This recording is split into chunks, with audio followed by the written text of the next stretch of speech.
Well, Sam, Sherry, Stacy, Tori, Camille, Carol, Deborah Blackman, Parrish.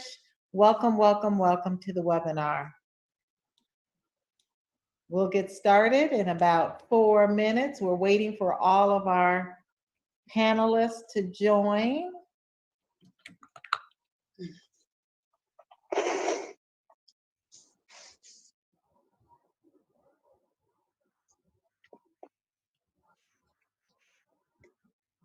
We are so excited. Welcome, Cora. Welcome, welcome to the webinar. Yeah, that's the newest one, right? Welcome, Melissa Boston.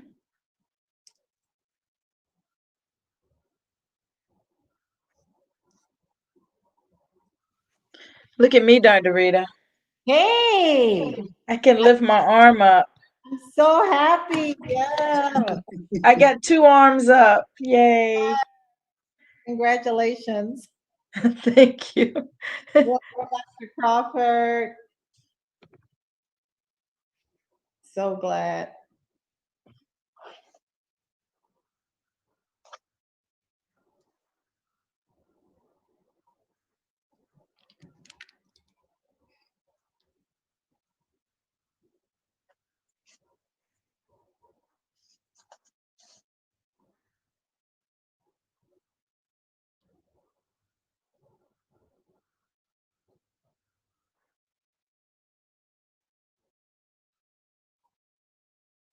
Welcome, welcome to the webinar. I'm looking for my medical advisory team. They are slowly hopping on here and looking for my guest speaker.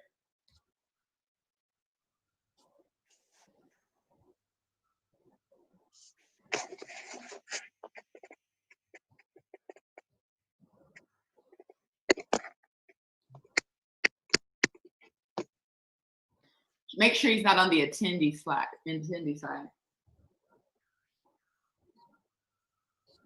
Yeah, I don't see him on the attendee side.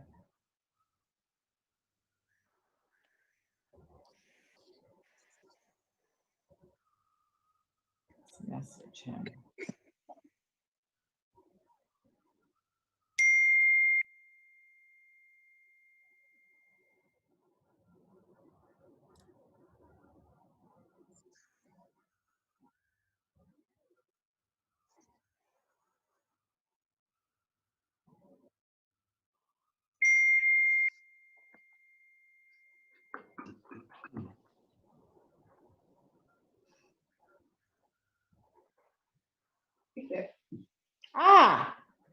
There's Dr. Rosado. I've been here for 10 minutes. How are you? I am well. Very good. We're going to get started in about a minute here. We're giving folks a moment to hop on the line. We want to welcome everyone. Welcome, welcome, welcome. Put in the chat if you are a guest and who you're a guest of. You can just type it right there in that chat. We want to welcome our guests. And then we also want to know how you're feeling. So we want to find out if you're feeling awesome, awesome, or awesome. And if there's anyone from Louisiana, lots of prayers. Oh, yes. Hurricane is really. What's the weather like in Florida? Hot. Yeah. Hot and muggy. Today, it read 96, but with the heat index, it was 106. Wow. Wow. Well, it is 8 o'clock and we're going to get started. I just want to welcome everyone. I'm very excited. You know where I am on Wednesday. Every Wednesday, I'm on call at the hospital, helping those moms push those beautiful blessings out. But we want to welcome first our medical advisory board here at WaKanna. So I want our advisory board, if your video is not on, can you put your video on so everyone can see you? I first want to introduce LaShawn, LaShawn, you want to wave there, Nurse LaShawn? She's Hi, one of everyone. she's one of our RNs who also is very involved and engaged with the Lupus Foundation. She is a lupus patient and has had just incredible results with our products. So I want to introduce LaShawn. Then we're going to go over to Dr. Tyus Crawford. Dr. Crawford is a family practitioner here in Chicago, also on our medical advisory board, as well as Dr. Joyce Smith.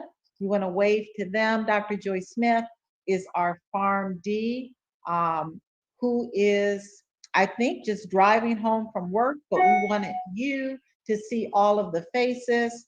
And I think I saw Dr. Herman Glass. Maybe Dr. Herman Glass is on the attendee side, but I thought I saw his name. If I see him, I'll change him. Thank you so much, Kathy. He's a chiropractor out of Detroit, Michigan. And then, of course, Dr. Charlotte Mitchell is our internal medicine. There's Dr. Herman Glass. There's Dr. Herman Glass. Thank you so much for joining as a panelist. Dr. Charlotte Mitchell, our internal medicine doc. I think she is on call, as well as Dr. Napasha Gettings, our child and adult psychiatrist. And we also have Dr. Erica Montgomery. She's a clinical psychologist. She is at work as well. But I just wanted to introduce to you our WaKanna Medical Advisory Board. So thank you so much. Stay tuned, panelists, for questions as well as our attendees. So I'm Dr. Rita McGuire. I'm the Chief Medical Officer here at WaKanna. I'm one of the co-founders as well. And I have a special guest this evening. And I am going to do this, show them your picture as I properly introduce you to our attendees. So Dr. Joseph Rosado, after, let's see here, we'll do that. After spending several years in Central Florida, he was working as an orderly, then an EMT paramedic and heart cath lab technician. Dr. Rosado realized his passion for the medical profession. He started chiropractic school, Dr. Herman Glass. You have that in common, at Life College in Marietta, Georgia, where he graduated cum laude with a BS degree in clinical nutrition and a doctor of chiropractic degree. After practicing for several years, he went on to the university in the Dominican Republic, where in 2001, he graduated summa cum laude with his medical degree. In 2005, he completed his MBA in healthcare management from the University of Phoenix and graduated magna cum laude.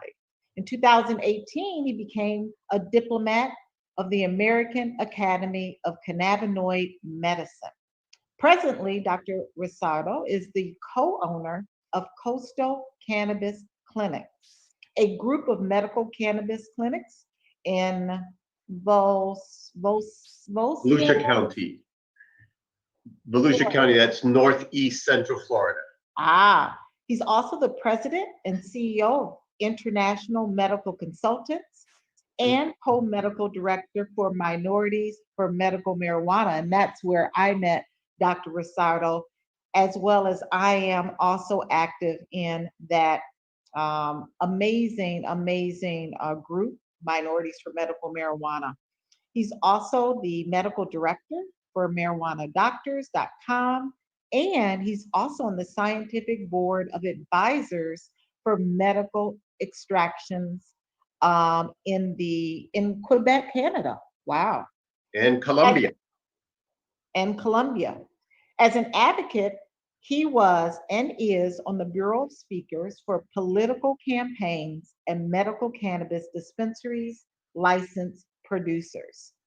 I want to welcome you tonight, Dr. Joseph Rosado. He is my colleague. He is a dear friend of mine. We are excited to do some amazing work in the very near future. I know our work has kind of been delayed because of COVID, but we are going to be doing some amazing work with research and observational studies, etc. So tonight, what we're going to do something really fun. And we're going to first just find out from Dr. Rosado how he really got into the space of cannabis. We're going to then talk about the difference between CBD and medical marijuana. And then we're going to move on to questions.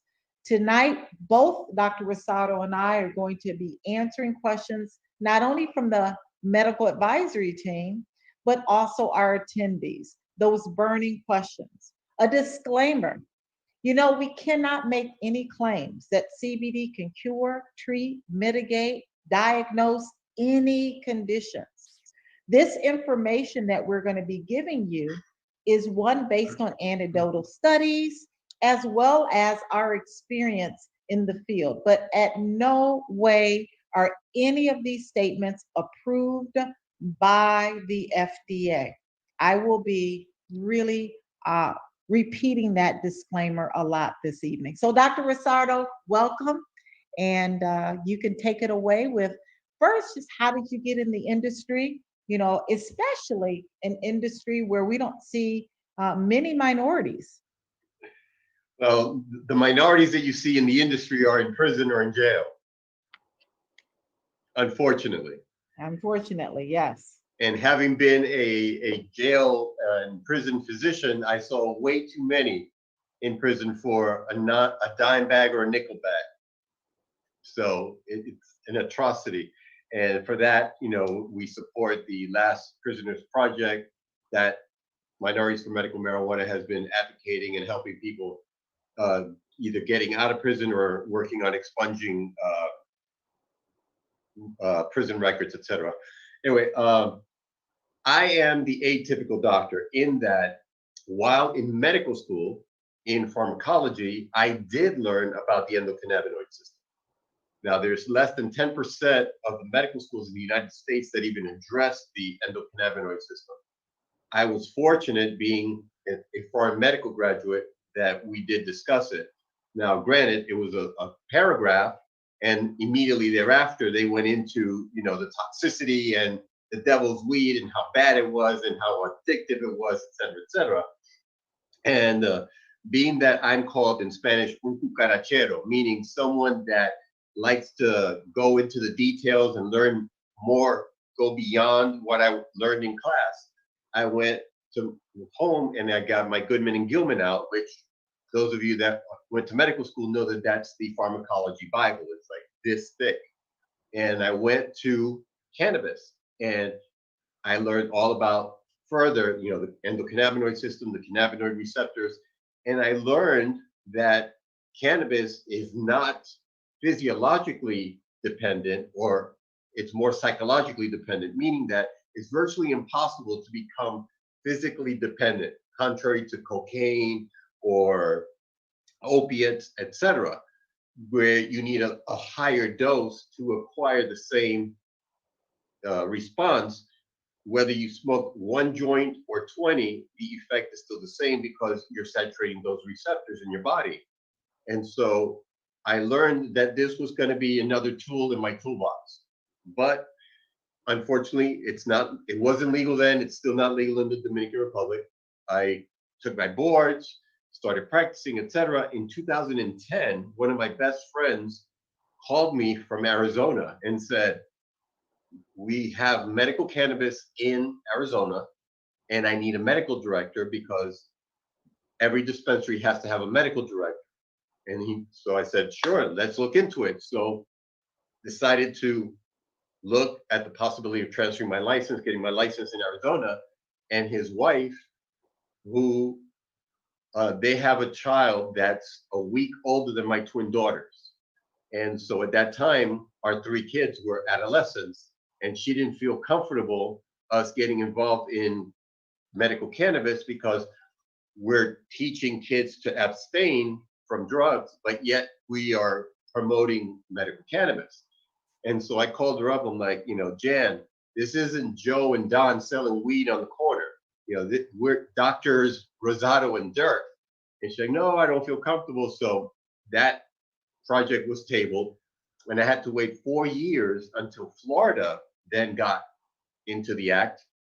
In 2014, one of our local attorneys who was funding the decriminalization act that was going to go before the election in November of 2014, I sent them an email and said, I'm a physician, I'm an advocate, how do I get involved?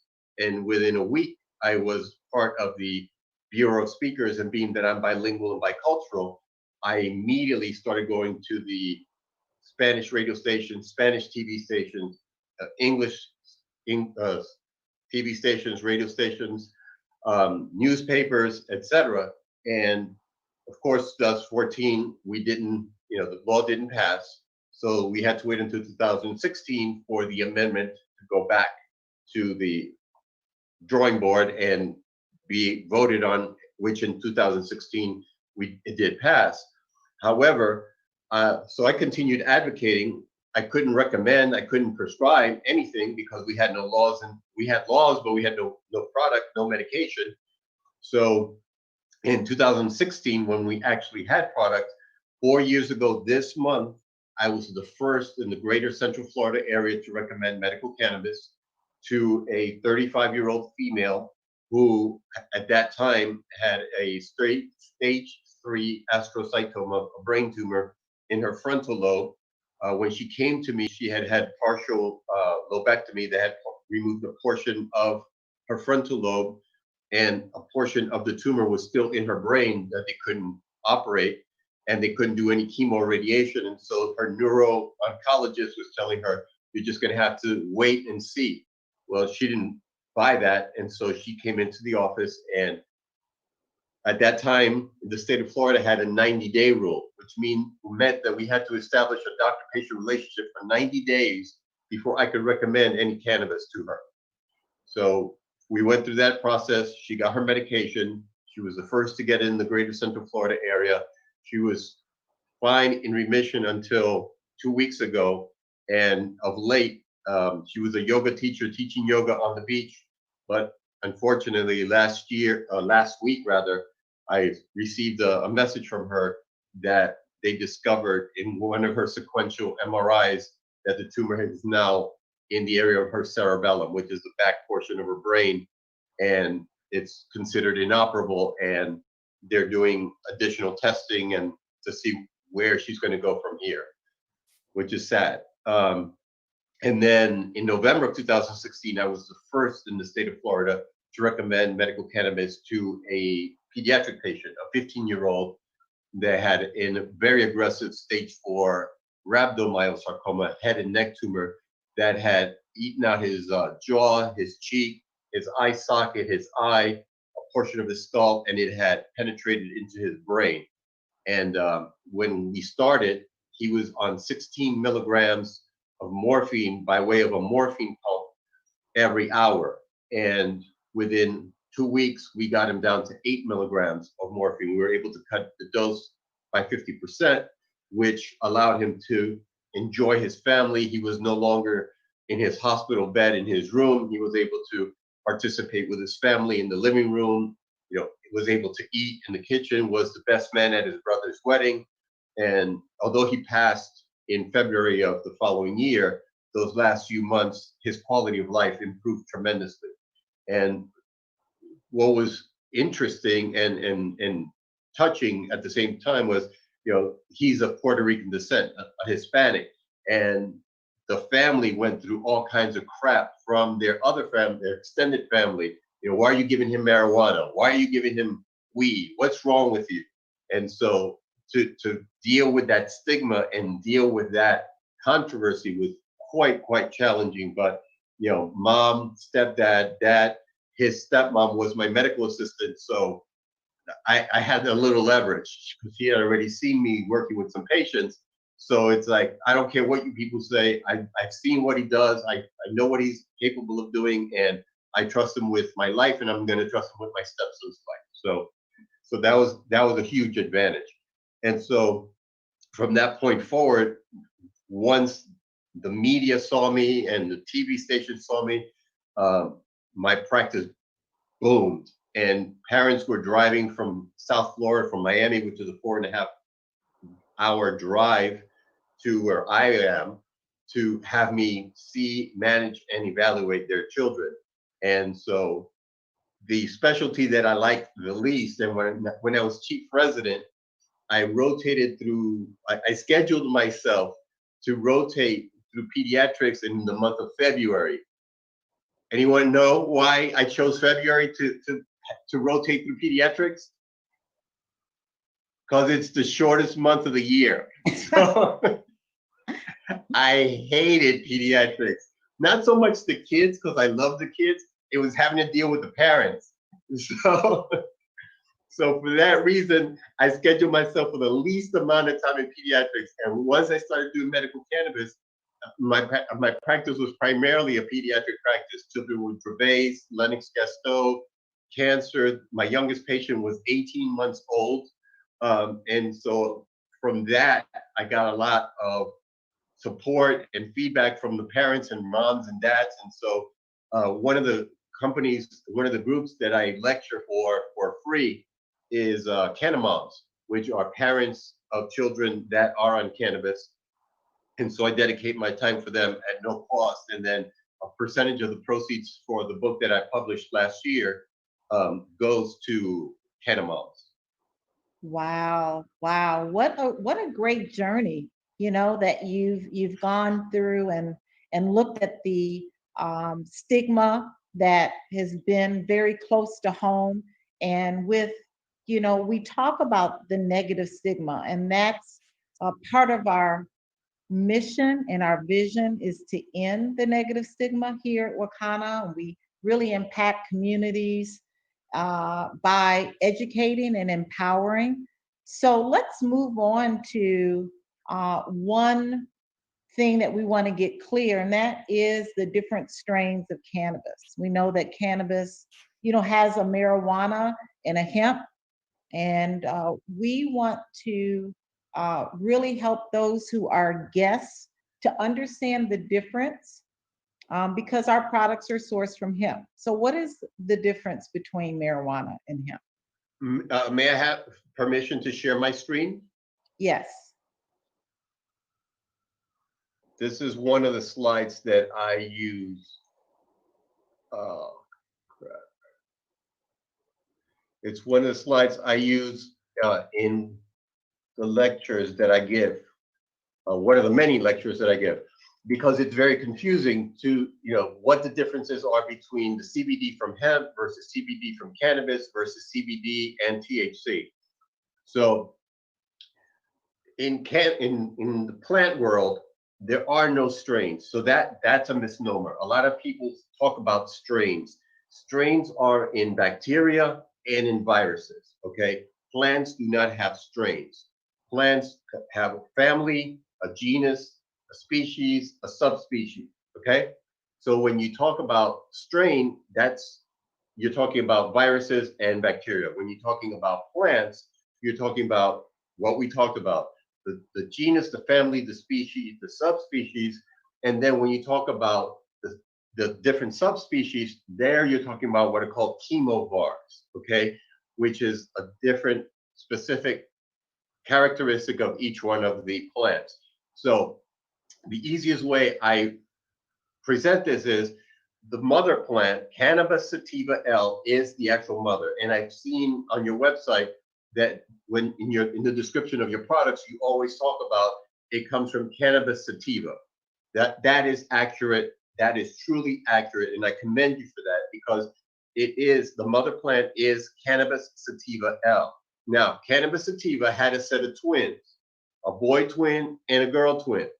The boy is hemp. Hemp is long and lean, okay? Whereas cannabis, the female is short and thick, not fat, because girls are not fat, they're thick. Not that. They're thick, nice and thick. I'm getting a lot of applause on that one. So cannabis was originally the correct name. Marijuana is a derogatory racist term that was implemented in the 1930s by Harry Anslinger, which, for those of you that want to learn and read more on that, it's found in my book, Hope and Healing, The Case for Cannabis. And the foreword was written by Professor Lumir Hanoush. Professor Lumir Hanoush was the gentleman that when Raphael Mechoulam discovered the first endocannabinoid in 1992, he named it. And he named it anandamide, which comes from the Sanskrit word ananda, which means bliss. So it is the blissful endocannabinoid. Now, I said 1992, so that tells you how young this science is. That's when I graduated chiropractic school in 1992. So I was a young baby of 30 at that time. I just turned 58. So I'm 2 years away from the 6-0. We're the same age. So understand that hemp, being the male plant, has been used in the past for textiles, for clothing, for ropes. Back in the turn of the century, back during the forefathers, they grew hemp. They used hemp to pay taxes. They used it for monetary purposes, for money, but also it is very high in CBD and very low in THC. Now, the idea of the 0.3% definition, that is not a botanical definition, that is a political definition. In the United States, for it to be considered legal and for it to fall under the Farm Bill 2018 that was signed into law in December 2018, the law reads that if it's less than 0.3% THC, it is hemp and it is legal. Anything greater than 0.3% THC is considered cannabis. That's political. That's not botanical. That's not the plant. The plant shows that hemp is primarily CBD with a little bit of THC, and cannabis is primarily THC with some CBD. And from the cannabis plant, you can get multiple chemobars. Cannabis had multiple children, and that's where you get the hybrid, the sativas, the indicas, the CBD, etc. Those are the chemobars. But research has now showed us that that concept of sativa, indica, and hybrid is really a misnomer. And the latest terminology, which Ethan Rousseau used, Dr. Rousseau uses, which he spoke about a month ago. Ethan Rousseau, yes. Yeah, he's using this terminology as well as Dustin Sulak, where they're using category type 1, type 2, type 3. Type 1 is high THC, type 2 is a 1-to-1 CBD, or the blends, the CBD THC ratios, whether it's a 1-to-1, a 4-to-1, a 1-to-5, etc. And then type 3 are your CBD or predominantly CBD products. Now, the key to everything is the fact that you want to use the whole plant. You want to be full spectrum, which again, something that kudos to you guys, to your product line, that everything is full spectrum. Now, are there times where individuals need a broad spectrum? And for those of you that don't know the difference, I'm going to run through them really quickly. A full spectrum contains all of the phytocannabinoids. Phyto means plant.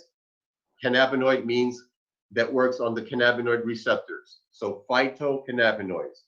It has all of the phytocannabinoids. So you have CBD, CBG, CBN, CBC, THC, etc.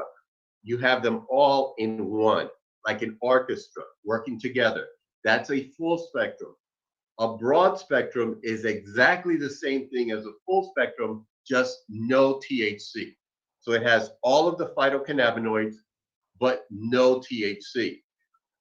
This is important for individuals that are drug tested, that undergo urine drug screens.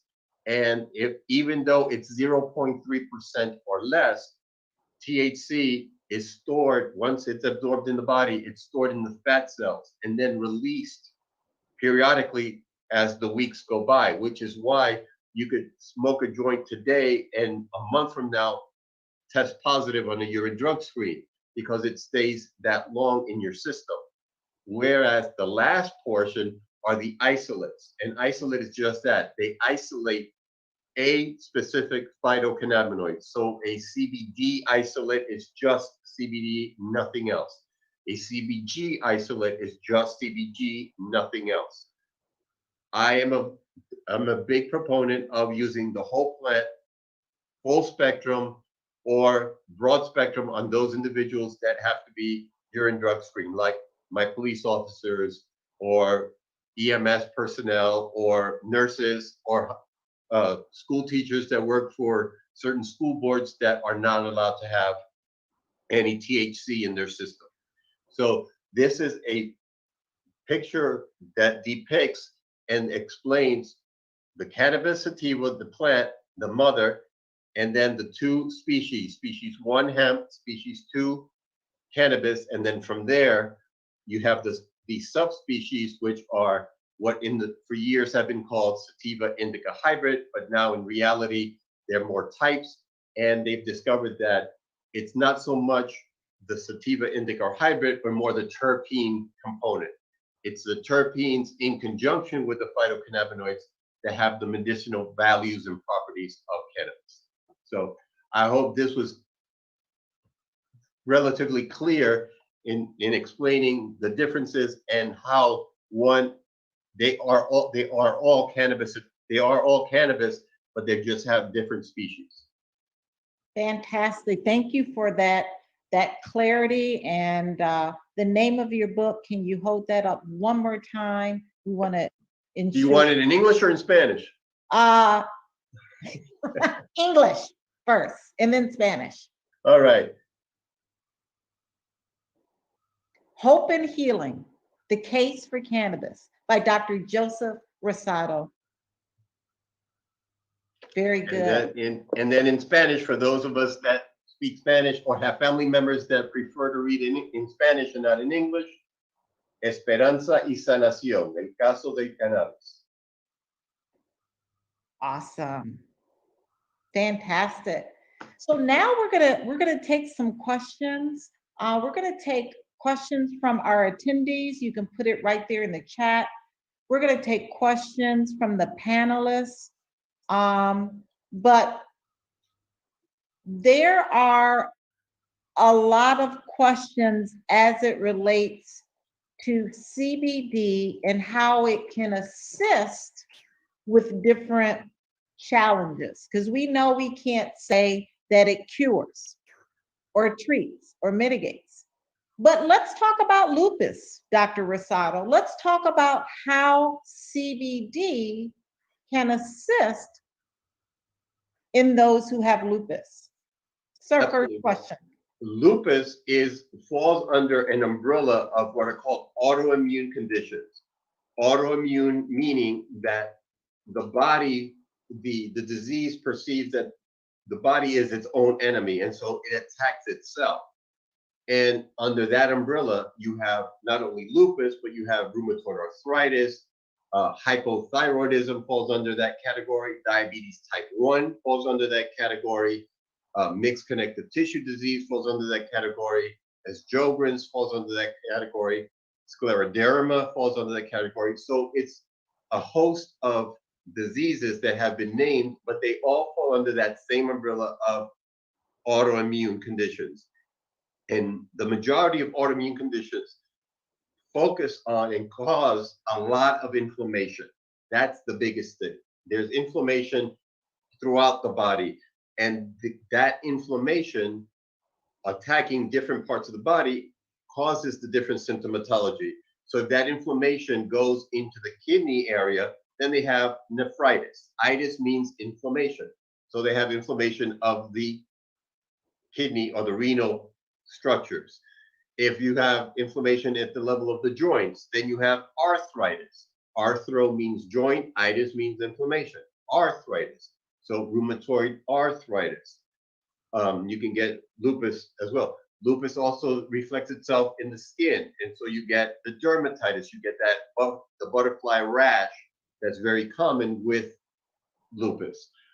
So being that all of these conditions cause a severe amount of inflammation, and they also produce a lot of free radicals. Free radicals are things that cause a lot of disease and oxidation, stress oxidation in the body.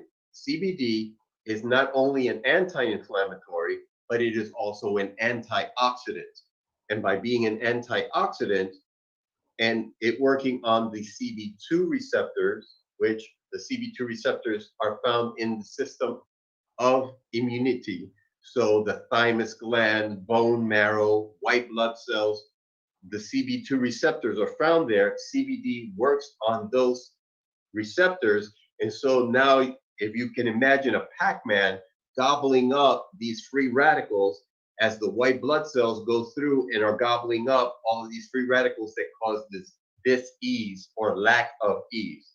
So by utilizing CBD in conjunction with the conventional treatments, it's supporting your immune system to build the immunity to be able to ward off these free radicals, but also supports the body in its ability to reduce inflammation because of its anti-inflammatory effect. Awesome. Does multiple sclerosis fall under an autoimmune disease? Yes, ma'am, it does. That affects primarily the nervous system. And so one of the benefits of CBD is that it is neuroregenerative. Neuro means nerve. Regenerative means that it regenerates the nerve. So it supports individuals that have multiple sclerosis, because MS, multiple sclerosis, is what's called a demyelinating condition. Myelin, if you picture this finger is a nerve, okay? And so I wrapped this piece of paper like a sheet around my finger. This piece of paper represents the myelin, okay? Because it's an autoimmune condition, the body will attack this myelin sheath and it rips it off. And now this nerve is raw, it's crude, it has no protection, no covering, causing severe muscle spasms and pain. And so by incorporating CBD in conjunction with conventional treatments, of course, it aids in the neuroregenerative process of the nerve, but at the same time, it helps with the muscle spasms and it helps with the pain associated with the inflammation caused by that nerve being so raw and so aggressively stimulated by everything. Fantastic. I'm not sure why my attendees are so quiet tonight, but I'm going to ask another question because I I'm don't. going to be confusing the hell out of them. No, they said it's very clear. They say you're so clear. Oh, and they just ordered your book. So, Oh, thank you. This is Dr. Tyus. I have a couple questions, but I'll start off with one, so I don't want to hog the stage here. But I've looked under, small studies regarding how the CBD helps with blood pressure. What is your experience with, does it help the blood pressure lowering, no effect? What is your experience? Did you watch my show, my podcast this past Friday in Spanish? No. With Canal Latinos? I think you were. I think you were watching. No. Or were you in Orlando in February when I gave my talk on cardiovascular system and blood pressure and CBD? I missed that. Sorry. Lo siento. All right. Oh, very nice. All right. So excellent question. And with hypertension, with high blood pressure, an actual study was done with people that had no blood pressure issues whatsoever. Okay, they had no hypertension. They did not have that diagnosis, and they were given 600 milligrams of CBD. And shortly after being given the 600 milligrams of CBD, it lowered their blood pressure because of the what? Anti-inflammatory effect, but it also has a vasodilatory effect. It vasodilates the blood vessels because it works at the level of the endothelium. Endo meaning within, thelium is tissue. So within the blood vessel, it works on that tissue level and it causes an opening or vasodilating, it opens it up and it allows for the blood pressure to drop. And so it did drop the blood pressure. And so a product has been created in Canada and it's going through right now phase 3 testing where it's a CBD product that they are using for cardiomyopathy. So there is a strong link.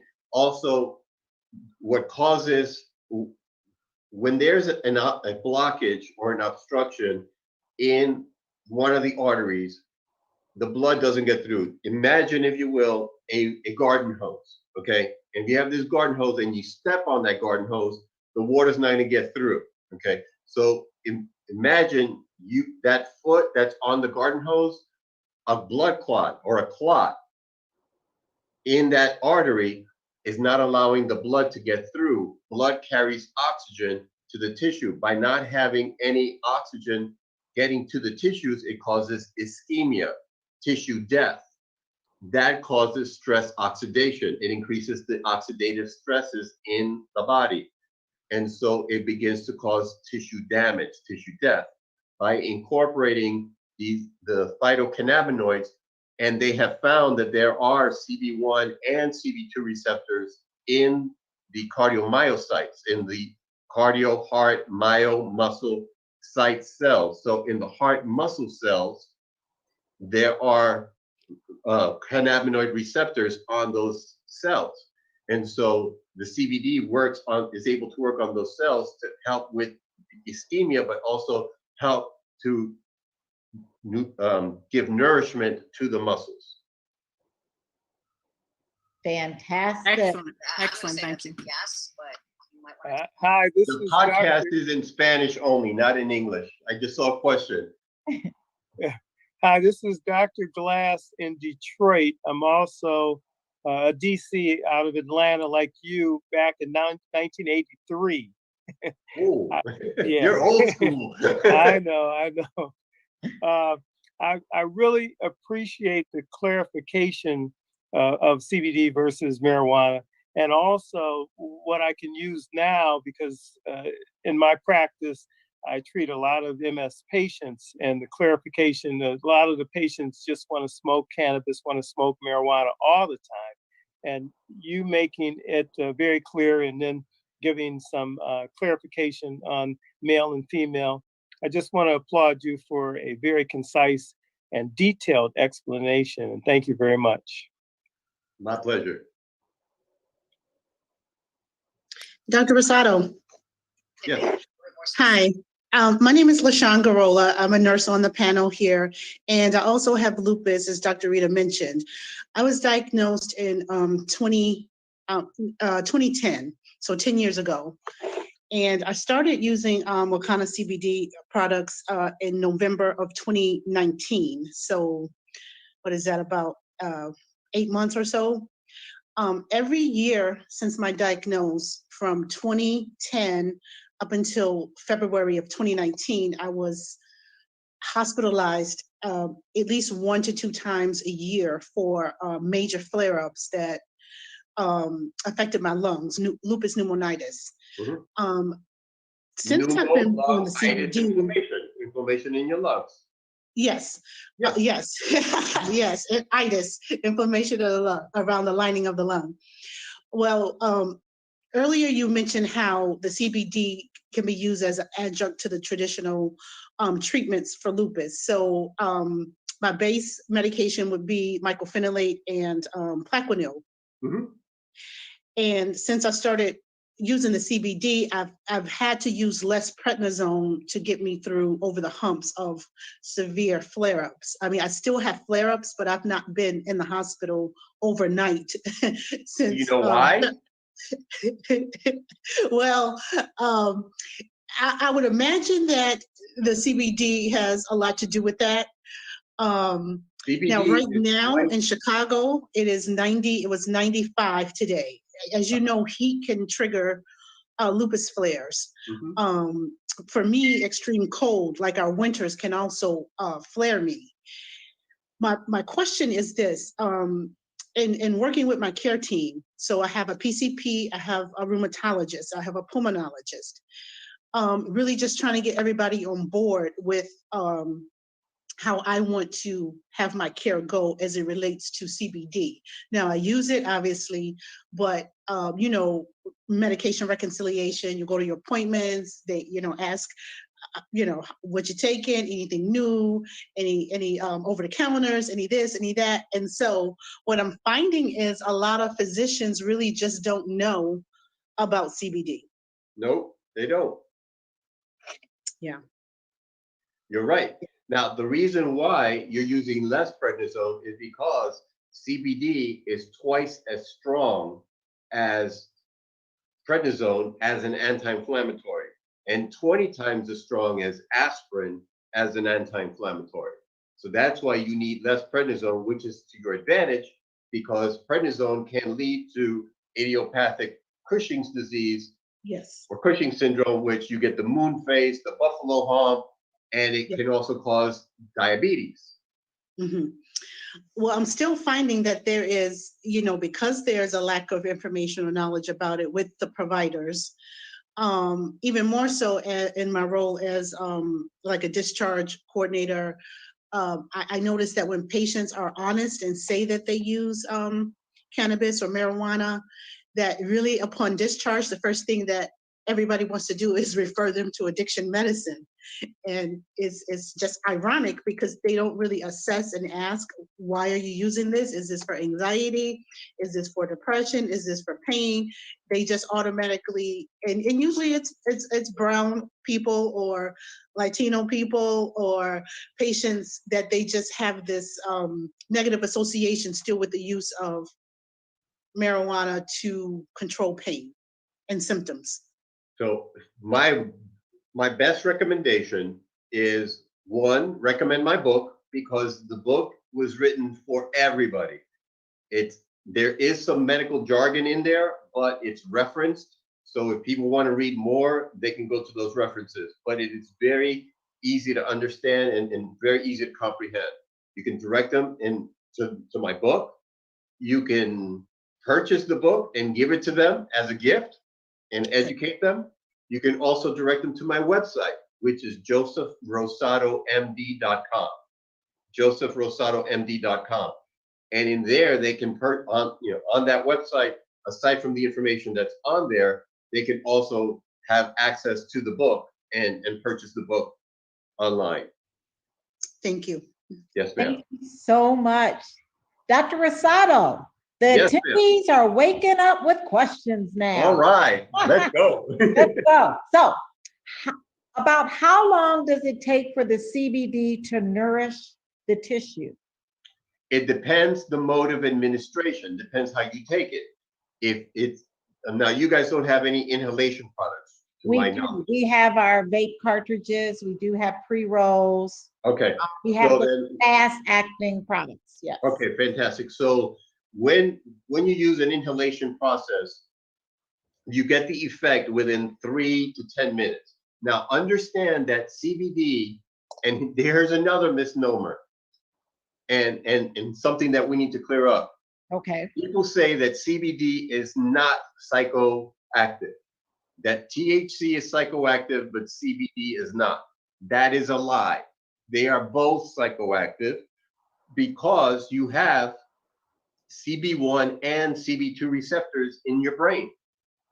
Psychoactive means that it's working on your brain.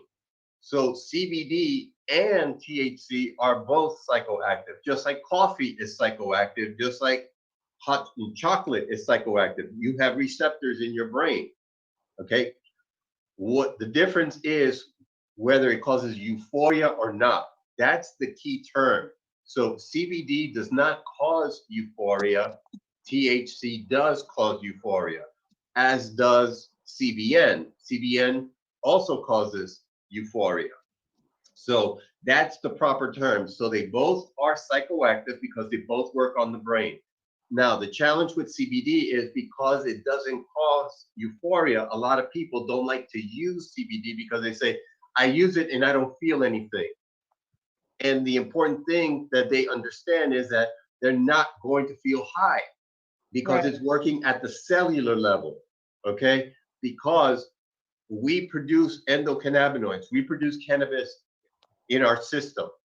Now, there's an enzyme in our bodies that destroys the cannabinoid that we produce.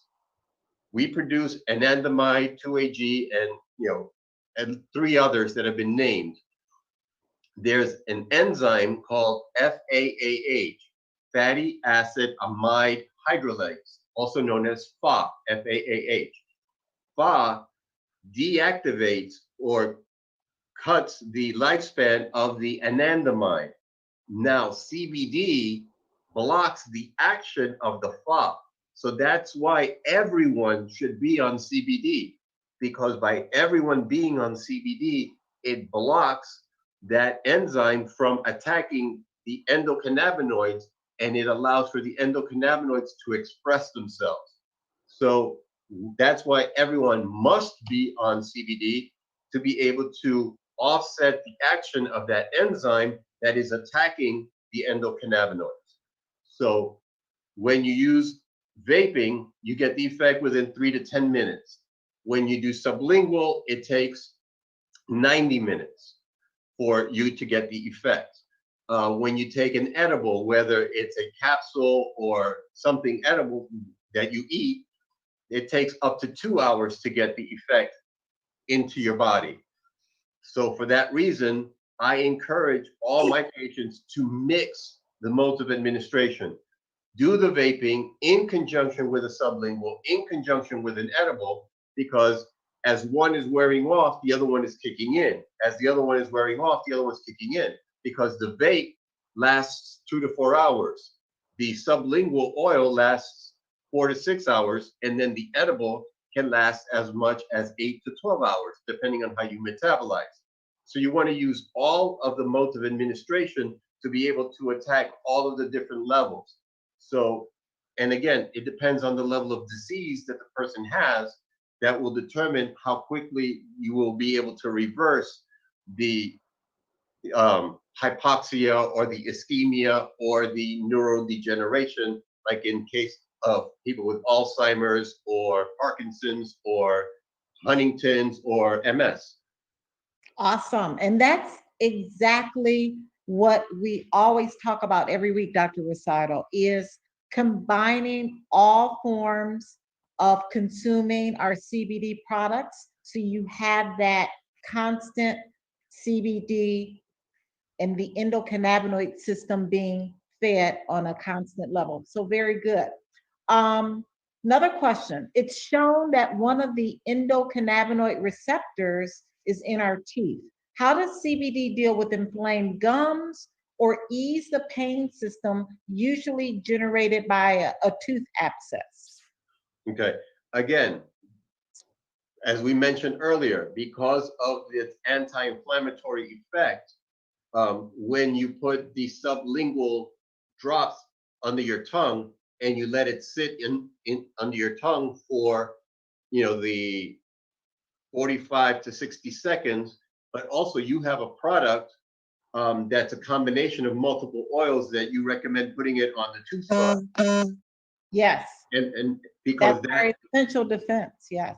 right, because again, it's a combination, it's a multifactorial situation. So, as great as CBD is, it's important to incorporate as many things as possible. So that product of yours that you recommend to put it on the toothbrush, again, that is going to support the oral cavity, but as well as putting the drops under the tongue and letting it sit there. And then before swallowing it, swishing it around in your mouth for a minute will help bathe that whole oral mucosa and before it goes down into your gut.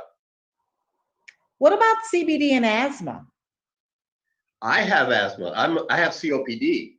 There are there are cannabinoid receptors in your lungs. So by using it in an inhalation form, and I inhale, I have an actual meter dose inhaler that's CBD. And I do that in conjunction with my other inhalers. I use Pro Air for breakthrough. I use Atrovent, and I use that because it helps reduce the inflammation in my lungs. So absolutely, there are cannabinoid receptors in the lungs. Dr. Rosado, have you ever worked with a patient with NF? Can CBD help shrink the tumors? NF, neurofibromatosis? Yes, neurofibromatosis. Yes, I have a mother and a son that have von Recklinghausen's neurofibromatosis. And I think I sent you the testimonial of the little boy, of the son, of the male patient. He's a college student. He's in his early 20s. And because of the tumors, he has severe scoliosis because the tumors have caused a deviation in his spine. And it has caused a shrinkage of the tumors. It has managed his pain. He's back in college. He's working. He's a photographer now. He took photography classes and he's working as a photographer, which he's carrying equipment around and taking pictures, and he's doing amazingly well. And yes, the mom and son, in fact, I see mom tomorrow. Yes. Fantastic. Does CBD help with gastroparesis? Although there are cannabinoid receptors in the gastrointestinal tract, it's mostly CB1 receptors that are found in the GI tract. So patients with gastroparesis, on those patients, I tend to go more the medical cannabis route than the CBD route. Although the CBD helps with the inflammation, as far as working on the CB1 receptors, there's a need for a little bit more than 0.3% THC to help manage those patients. I've got quite a few patients. In fact, I started one today that has gastroparesis. And the only thing that helps is the medical cannabis. On those patients, it's a 1-to-1 that I recommend. It's a one part CBD to 1 part THC in a capsule form, 25 milligrams of each. And they take it orally at bedtime because as it's going through the GI tract while they're sleeping, it's working on the receptors and they wake up feeling better and refreshed. Perfect. Please explain how CBD helps with the bone-on-bone knee pain. Is there any information about CBD regrowing cartilage? Not so much cartilage. It has been shown to grow bone. Right. There have been studies showing that it will replenish, it works on the bone cells and it will restore bone. As far as cartilage, not so much. For cartilage, it does help with the inflammation because of the inflammatory process. But for that, you want to use more of like an MSM, chondroitin, hyaluronic acids, and take that in conjunction because that tends to prevent the deterioration of the cartilage and can replenish the cartilage. One of my daughters was diagnosed with a lung disease. I don't know the name, stemmed from continuous exposure to black mold. How can she engage the use of CBD to help her? How old? If she knows how to inhale, and if she's not Bill Clinton and knows how to inhale, then an inhalation would be fantastic. Deborah 45 years Blackman, old, how I old? think she knows how to inhale. Yes. Deborah Blackman, how old is your daughter? If you could put that in the chat. She did, 45. Oh, look at you. How did you see that? Oh, there it is. 45. I got bifocals, that's why. That's why I need my glasses. You should put your bifocals on instead of being all. Okay, so does CBD help with with the spine, C4 through 5, L6 through 7, which has caused loss of strength in fingers. Okay, it sounds like they may have some type of radiculopathy, either herniated discs that are putting pressure on the nerves as they come out. And the CBD will help with the inflammation. The classic treatment for herniated discs are anti-inflammatories. They start with non-steroidal anti-inflammatories like ibuprofen. And then if that doesn't work, then they transition to steroids and they give them a steroid, prednisone or Medrol dose pack.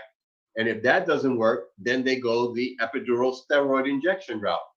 So it's all about giving them steroids and injecting steroids into the area. Steroids are an anti-inflammatory. So by using the cannabis, it will help with the inflammation, but also in a topical form, it works really well. Especially having been a former chiropractor, there was a technique, or one of the techniques that we learned as part of the Life package was Life upper cervical. And I don't know about your time, but Dr. Grostic was there at my time, and they were big into orthospinology, which is upper cervical work. They only adjusted the first and second vertebrae in the spine because they felt that if they adjusted the upper cervical, it worked everything, because all nerve transmission has to go through this area. So one of the places I tell patients to apply their topical creams is in the upper cervical, upper neck area, especially at bedtime, especially if they are migraine sufferers. Applying the topical cream in the nape, what we call in the street, on the nape of the neck or the back of the neck, covering the whole neck area from here to here. All transmission from the body has to go there, but all transmission from the brain down also has to go there. You have tracts that go up and tracts that come down. And by putting the topical cream in that area, it's absorbed and it'll penetrate and work directly on that location. Wonderful. Topical CBD. We have some of the best here, Dr. Rosado. Prostate cancer. I need to know about prostate cancer and CBD, please. Okay. All cancers, CBD has a function that's called apoptosis. Yep. Apoptosis is a big medical word that means tumor shrinking. It shrinks tumors. And not only does CBD have that, but many of the other phytocannabinoids have that as well. My father-in-law, 4 years ago, 4 years ago, 5 years ago, in 2015, was diagnosed with prostate cancer. And that weekend, I was at an event, and it was the first time I met Montel Williams. And in speaking with Montel, he's got multiple sclerosis. We were discussing his condition, etc. And we were talking about different things, etc. And it was a bunch of doctors there, as well as lay people. And there was an individual that was selling a highly concentrated CBD. It was like sap. It was so thick. And it was like 0.1 milliliter, which was like one black line on a syringe. It was like the tiniest amount, had like an incredible amount of CBD. And I bought 4 of those syringes and I sent them to my father-in-law. And he started using that as I told him to use it, and he's still with us. Wow. What a blessing. What a blessing. Now he did do the radiation therapy. He didn't do chemo, they did the radiation therapy. So he did get the radiation treatments, but in conjunction with the radiation treatments, we incorporated that CBD, and it worked amazingly well. And then last year, He lives in Puerto Rico. Last year, they finally got money from FEMA for Hurricane Maria, and the roof of his house had been ripped off. And so he finally got some money, so they were repairing the roof. He was up there, and he's in his 70s. He was up on the roof working, looking at what the workers were doing, and he's got some ladder, a ladder that goes down, but the ladder didn't have a banister, so he didn't have anything to grab onto. He slipped, fell, landed on his right side, fractured multiple ribs on his right side. Have mercy. Ended up with a hemopneumothorax, blood and air in his lung, collapsed his lung, just destroyed. And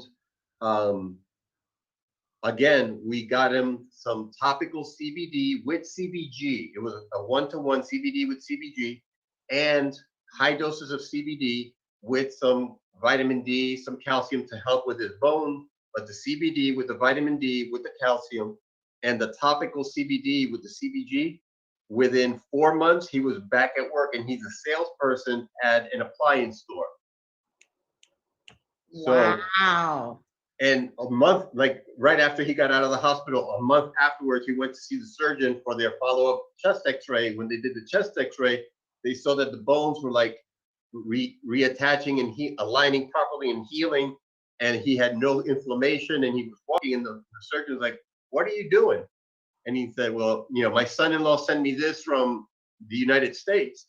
And he's like, "I don't know what the hell that is, but keep doing it." So, Yeah, many of our colleagues say that, right? They don't want to hear about it. They just say, keep doing it, keep doing it. Last question. How does CBD assist a person with congestive heart failure? with congestive heart failure, that's a challenging condition to manage because there's so many systems going on. Typically, when there's CHF, there's also issues going on with their kidneys. Their kidneys, they're usually in some type of renal failure, or they've got some type of chronic kidney disease in conjunction with other stuff. So they're on multiple medications. They're on a diuretic, they're on a beta blocker, they're on a calcium channel blocker, different things to address different issues. Now, the fact that there is a lot of stress oxidation going on and a lot of issues happening because of the heart failure, it's very important that they do incorporate and utilize the CBD together with all of these other medications that they're on, but and as well as monitoring their diet, maintaining a low salt diet, exercising. There's a lot of factors, and those are very, very challenging cases to manage. Obviously manageable, but those respond a little bit slower than some of the other ones that I've mentioned earlier. Got it. I know we're after 9 o'clock, but can we talk about glaucoma? And CBD, unfortunately, the studies do not show that CBD reduces intraocular pressure. THC is the one that reduces intraocular pressure. So it's more the THC that works on glaucoma, not so much the CBD. Okay, well, let's talk about that some more because I found some data that it's low levels of CBD that you have to use to decrease the intraocular pressure. In fact, the study I found was that you can't use any more than 40 milligrams per day of CBD to reduce that pressure, reduce the inflammation around the optic nerve. So we'll talk about that some more. That's a great topic. And that's enough. I'm glad you brought that up because there's the latest school of thought is that you want to microdose and not macrodose. Right. So the latest research is pointing to using lower dosages rather than higher dosages. However, there are situations and circumstances where you do need the higher doses. For example, cancers. Every one of my cancer patients is on no less than 500 milligrams of CBD per day. That's just the way it is. They are on that amount of, because Yeah. You are dealing with a really terminal condition, and we need to be very aggressive. So definitely. I just saw a question about dementia. Yes, I did a talk in Colombia pre-COVID-19 last year in November of 2019, and my topic was on Alzheimer's and dementia. And we've got a study going on. We were in the process of, we got approved to do a clinical trial. There's a specific region just outside of a city called Medellin. There's a population that has a higher incidence of Alzheimer's in that community. And in the United States, Alzheimer's is the 6th leading cause of death. In Colombia and in Puerto Rico, it's the 4th leading cause of death. Wow. And so we had this study going on to study the use of CBD on these patients with dementia, with Alzheimer's. And in Puerto Rico, there's a medication called Hyalalex, Hyalex, Hyalalex, yeah. And it's cannabis with turmeric and melatonin. It's a combination of those three, because the cannabis, the CBD, helps with the inflammation at the level of the brain, so it helps reduce the inflammation. But studies have also shown that it blocks the formation of the plaques, the amyloid plaques that are formed, and the tau proteins. It blocks the function of the tau proteins, which prevents the formation of the amyloid plaques. So it blocks progression, but sometimes shows regression because of the neuroregenerative processes in the brain, in conjunction with turmeric, which is an anti-inflammatory, and then the melatonin, because it helps with the circadian rhythms, because that's another problem with patients with Alzheimer's, that they sleep during the day and they're up all night because they're disoriented. So by giving them that at bedtime, it helps them sleep, but it helps with their brain. Amazingly well. And in fact, I put my grandmother-in-law on that medication in Puerto Rico, because I'm licensed to practice there. And I put her on that medication, and she was, her and my mother-in-law had just done laundry, and they were folding the laundry. And the grandmother came in and said, well, what are you doing? She said, I'm folding the laundry. You want to help? And she's like, yeah. And she grabbed the socks and was able to match the socks, which for someone that has Alzheimer's, it's like, what? She was able to match the socks and match them correctly. You know, for us, it's like, what's the big deal? She matched socks. But yeah, it's amazing. And I saw another one about CBD and epilepsy. Absolutely. There's a website, there's a page. In fact, a lot of the stuff I learned regarding CBD was on this page called CBD for Children with Epilepsy. And that's where I learned the struggle that parents go through, going to neurologists, going to their pediatricians, not having physicians that understand the endocannabinoid system or cannabinoids, and telling them, no, that's a bunch of crap, but here, let me stick another medication on your kid. Exactly. And these kids are on like 5 anti-epileptic drugs. They're zombies. They're still having seizures. And oh yeah, let's give them this. So in my book, I speak on that, and I reference Charlotte's Web, which, you know, she was on CNN. Sanjay, that's what made Sanjay Gupta a believer in CBD, was seeing her story. And I have quite a few patients that have her condition. She had Dravet syndrome, and I have quite a few patients that are on that. And the FDA got wind of it, and they made Epidiolex, which is the first FDA-approved medication that comes from CBD, from the plant, not synthetic, not made in the lab. It comes from the actual plant. And now here's the hypocrisy of this effing country. And then the Bronx in me had to come out. I'm sorry. Uh-oh, the Bronx is coming out. Here's the hypocrisy. Cannabis from the plant is a Schedule I drug, where they say that it has no medicinal value and a high level of addiction.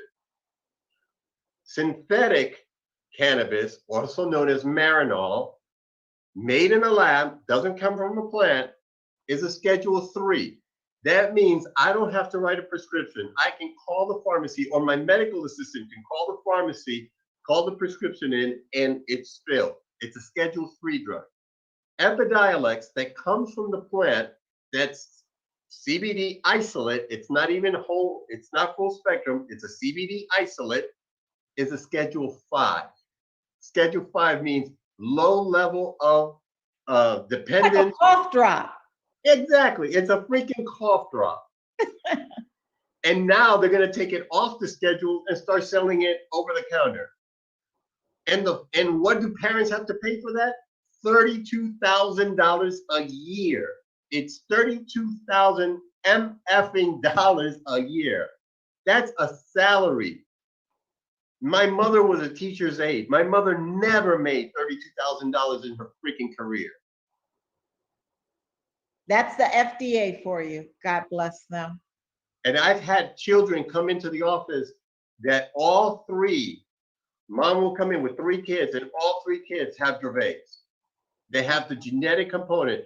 Now imagine if every one of those kids, mom had to drop, that's $100,000 a year for medication for a plant. Are you kidding me?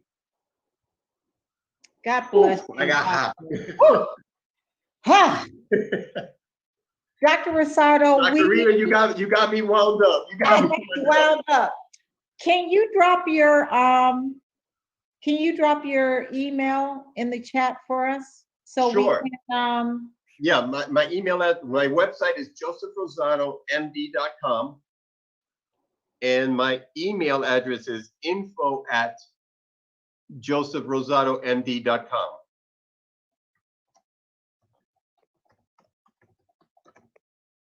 perfect timing. Our patient is 9 centimeters. Is this perfect timing? I'm like, push, don't push. But thank you so much. This has been incredible. Would you not say, put it in the chat? Let's thank Dr. Rosado. What an amazing, informative, engaging conversation. I put my email address on there. Any questions that you have, go to my website. If you have any questions, and I'm sure Dr. Glass will appreciate this. This is from my old chiropractic days. I offer a 15-minute free consultation. All right. So you go to my website. There's a section that reads book. You click on that, and there's a calendar. You can schedule a free 15-minute consultation with me. Any questions that you have for those 15 minutes. After that, I am going to charge you because I am a student of Sid Williams. So. Oh, well, I'm excited. Dr. Rosado and I have some very, very exciting things we're going to be doing with WaKanna as Someone hit me up. Am I interested in a business opportunity? Yes. Are you kidding me? Look at that. He's already my distributor. Leave him alone. Holy crap. They don't respect that. That is a hell of a business person right there. That's right. That is a business person. That's No a business fear. person. Boom. Well, thank you so much, Dr. Rosado. We thank everybody that joined the line. Thank you for the invitation. Thank you to the medical panelists. I appreciate all the questions. And we'll see you very soon.